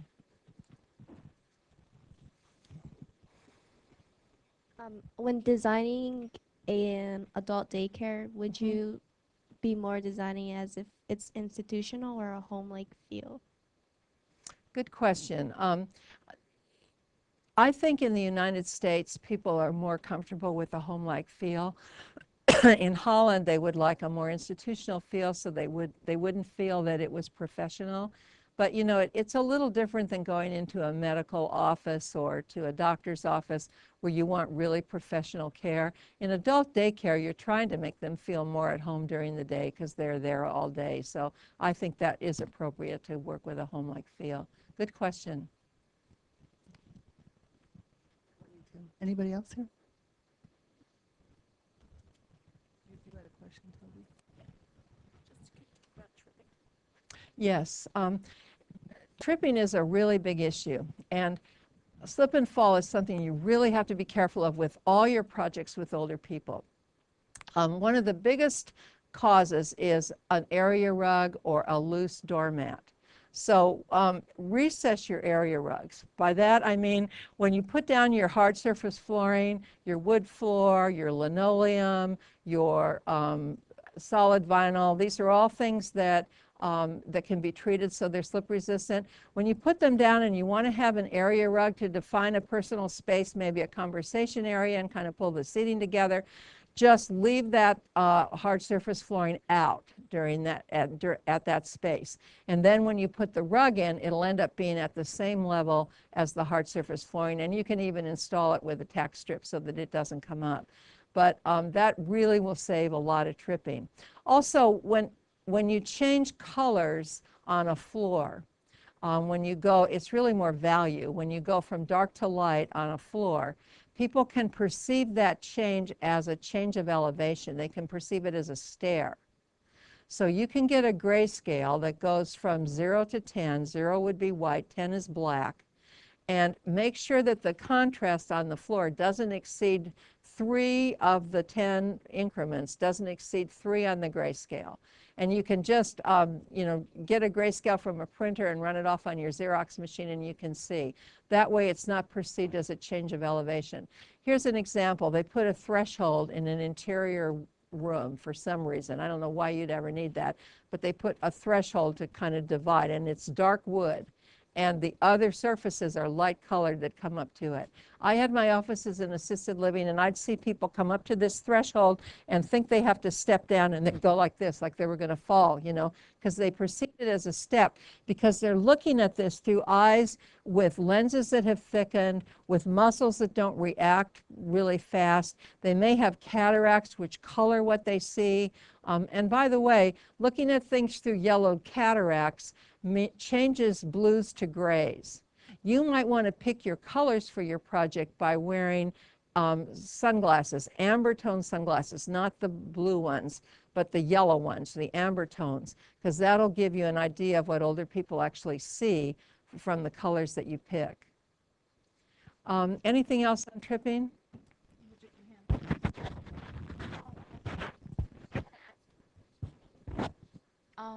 About the floor color changes, so they should be more gradual rather than like a pop. That's right, very low contrast, and like only 3 on the grayscale to change. Now there are places where you really want a lot of contrast. For example, signage, you want 7 on the grayscale, so it's very clear that you've got a white background and a black letters, and they can really be seen. But you want to keep your contrast down on the flooring. And then just talking a little bit about flooring, on your exterior finishes, you're going to want to look for broom swept concrete. So the concrete, when it's wet, they sweep it with a broom and it gives it texture. You can use soil hardeners outside. And on the inside, carpet works great, linoleum works great. There's certain kinds of tile that work well. Quartzite works great. Ceramic mosaic tile is good. Solid vinyl is good. So these are all things that stay slip resistant, wet and dry. And rubber is fantastic. If you can use rubber floors, that's really good because that really stays slip resistant when it's wet. And you do have an incontinent population that you're serving. People are peeing on the floor, you know. So there are wet spots, and it can be very, very slick and scary for older people. Anything else? Many of the students are interested, the health science students are interested in occupational and physical therapy. Uh-huh. And so I'm wondering if you could make a comment about how they might set up an OT or PT space that's a little bit different than, or maybe the similar kinds of concepts. Yeah, there are a few details I can think of. One is keep the scary equipment out of sight. You know, don't have machines that look like they can torture you out in clear sight for everyone to see. And the comment that I made about acoustics is especially important in physical therapy and in occupational therapy because some of these therapies are quite painful. So you really need to keep people separated. Also, if people are lying down on mats getting therapy, what are they looking at? They're looking at the ceiling. So you might want to do some interesting ceiling detail. Some of the drop-in ceilings that we have the details in them. You don't want them staring up there at fluorescent lights like we have up here. You know, you're going to want to do perimeter lighting, not bright lights in their face, which makes them uncomfortable. And of course, anything you can add to make it more comfortable for them. If you can give them a choice of music on headsets, for example, while they're getting the therapy, let them listen to their own music. If they didn't bring it in, have some music available for them to listen to. Anything that can reduce those pain levels and make them more comfortable. Questions about your specific sites or your practice that you may be in? There's one. You want to run up there with the mic? Need the exercise. Right. Okay.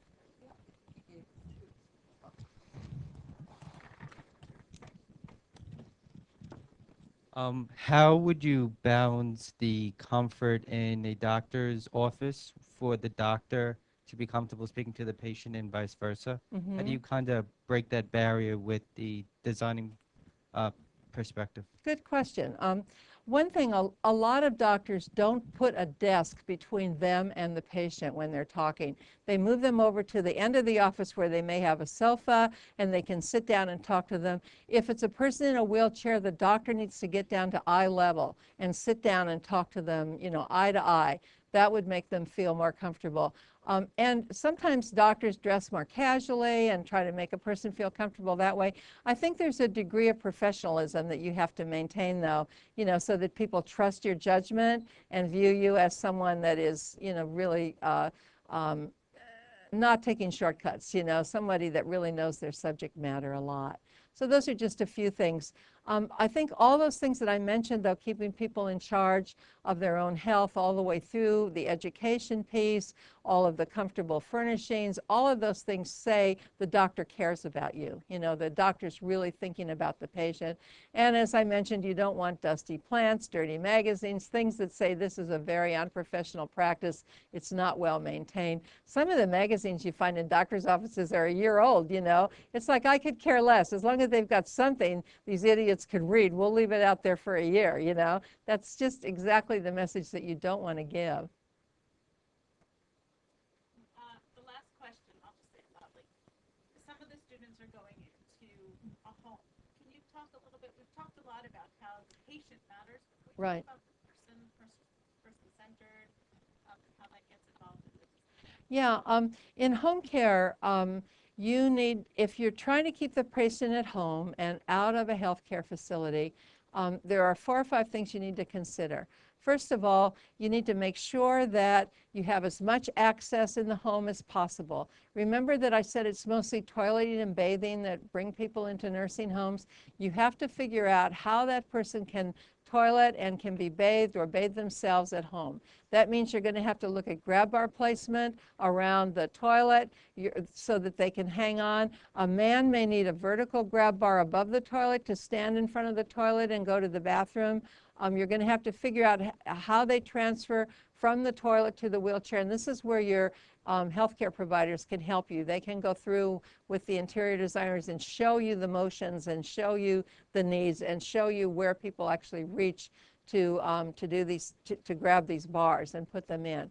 Then if they have a bathtub and they can't get in and out of the bathtub, you might look at converting that bathtub into a roll-in shower. You can do that in a bathtub enclosure space that's 30 inches wide by 5 feet long. You just take the tub out, make it into a roll-in shower. You can use a long shower curtain if you want to. It's best to put a trench drain across the front to keep the water in. You want to do like a 2% slope in that bath to get them back in there so that they can bathe. If they don't want to do remodeling, you can put a seat across the bathtub and they can go, some of them can sit down, swing their legs around, then you add a handheld shower and they can take a shower. That you'd have to have a shower curtain that comes across with a slit in the middle of it. Do you see why? So that if they're sitting on that handheld, that, that seat, the two sides of the shower curtain go into the tub and they keep the water in the tub. There are a lot of little details like that. Some people add a seat to the shower and then they put a handheld shower and they sit in the shower and take a shower. So that may be another accommodation that you have to make. If you can slope the entry so that it doesn't exceed a 5% slope, if they're willing to let you do landscaping so that you can change the entry, you can have them go straight into the entry without a ramp, no steps.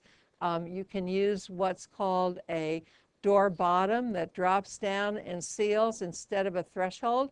Thresholds are big time tripping hazards for older people. So you might want to get rid of thresholds, use door bottoms, which are very inexpensive, which seal. If there's a lot of water, if they're worried about water coming into the front door without a threshold and without a step, you can put a trench drain across that front door to solve that problem. So those are just a few of the basic things on entry. You want to analyze your house to make sure you have a 3-foot wide accessible route that runs all the way through the house.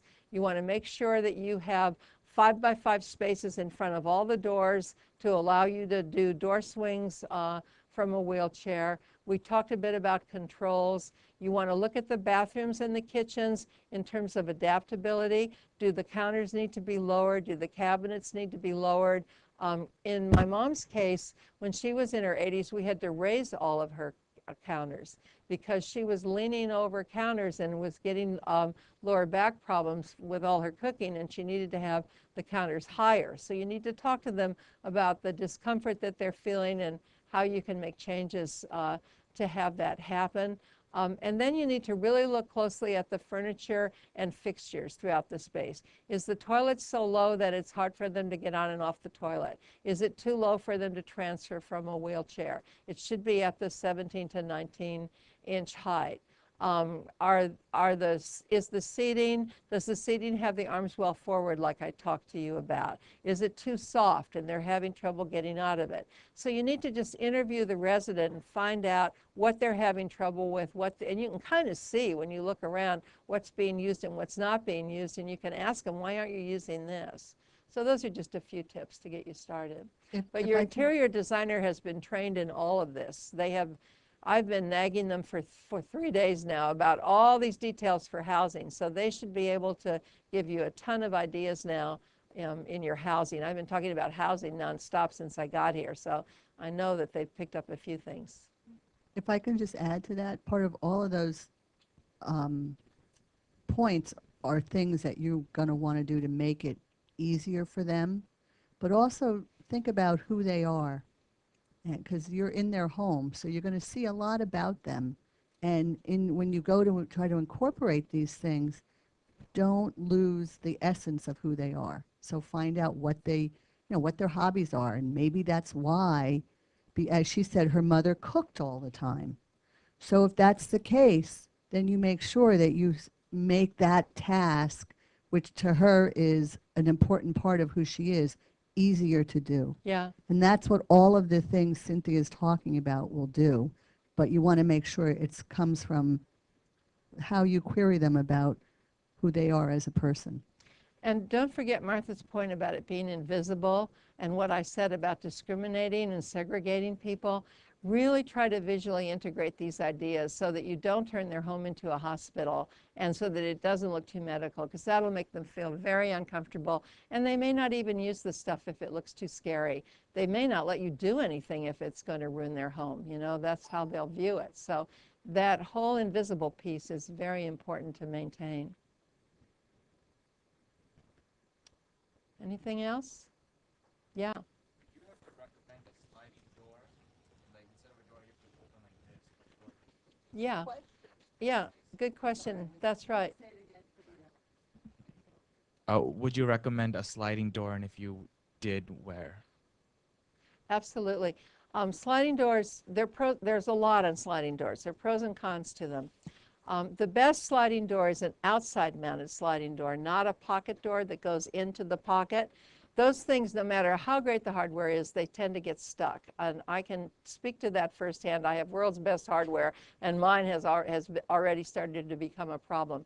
Another problem with the pocket doors is that if you put a C-grip on either side, it's going to stick out 3 or 4 inches when you try to close the pocket door. So you'd have to have an extra wide pocket door. You know how they usually come with those little things that you have to push in with your finger and it pops out and it requires tight grasping and then you pull it across? That's obviously not good hardware for a lot of people to use. So we add these C-grips on the pocket doors and then they sit in the door frame about 3 or 4 inches. So make sure you're looking at about a 42-inch wide pocket door, because that could take up 4 or 5 inches and you're going to be 40 inches is probably enough, or 36 to get you down to about 36. If you use an outside mounted outside mounted sliding door, you can mount the track up on the ceiling, so it's a nice look. You can take the transom or the space above the door all the way up to the ceiling. It'll slide completely off. The grip will be out of the way when it slides off, so that'll be pretty nice. And it's a good way to clear the door. What you have to remember, though, is when that sliding door moves over, the track shows. So that's why I like ceiling mount. Otherwise, you're going to end up with a big wall track with the door open, which looks kind of ugly a lot of times. So yeah, those work really well. And anytime you have a problem door, you also have the option of putting on an automatic door. And these are residential automatic doors, only cost a few $100s now. They're not horribly expensive like you would think. So if you can't get your door to work and you can't put in a sliding door, put in an automatic door with a button that you push and then it'll open and then you can get into it.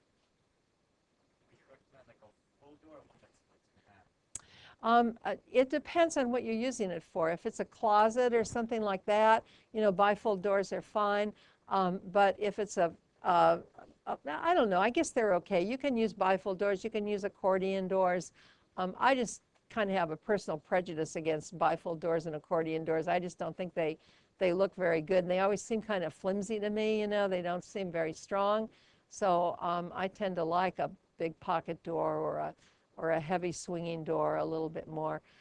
If you would think that the wider you make the door, the easier it would be for everybody to use, but that isn't always the case.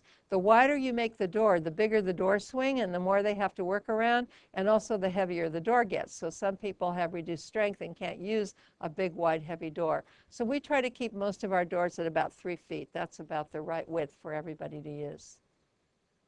Okay? Anything else? Great questions, you guys. You've been prompted here to ask these questions. I know they're after you to ask these questions, but you've asked more questions than any other group I've talked to here, so that's wonderful. Yeah, I have cards up here. This is all I've got, so if you get down here first, you can have one. They have the ABCs of Universal Design on the back. And they give you all these details about accessible route, bathroom and kitchens, for B. Controls is C. D is doors. E is electrical, mechanical, acoustical. F is furniture and fixtures. So I'd like you to use these as a checklist. And you can go on my website, which is agingbeautifully.org. Every page past the cover page has a link to the ABCs of universal design. You can download it in a PDF format. Feel free to share it, to give it to anyone that you want. So that'll help you out. I think we need to give Cynthia a round of applause. Oh, thank you. Thank you. Thank you. And thank her so much for all of your wisdom over the last couple days, Well- particularly today. I think it's going to be really relevant to this collaborative project that you're doing. And Great. can't thank you enough. I have Before you leave.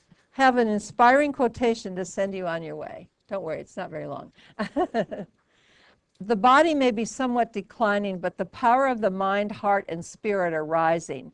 The growth and evolution of the inner life may be the special opportunity of aging. Because of this, we may think of aging as an ascending passage, not a descending state. Monsignor Fahey talks about this. He says it happens in the third age. The first age is from birth to 25. During this age, we concentrate on biological development, learning, and survival. Many of you are in that phase right now. The second age is 25 to 60, where the overriding issues are family and productive work, applying the lessons of the first age that you're learning now to social and professional responsibilities. It's a time of emotional maturity, intellect, memories, and imagination. The third age is a less pressured, more reflective period, a time of basically giving back to society the lessons, experiences, and resources that you've collected. People of this age should be a living bridge between yesterday, today, and tomorrow.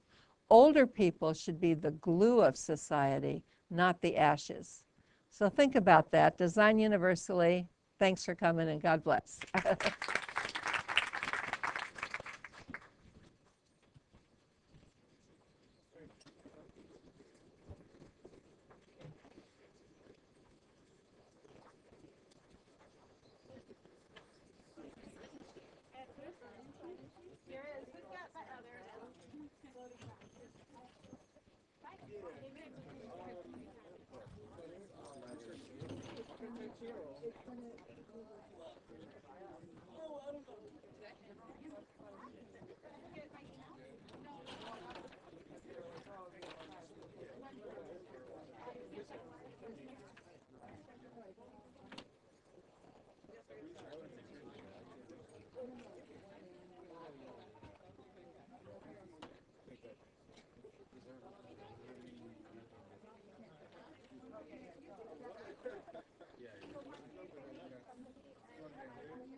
Oh my God.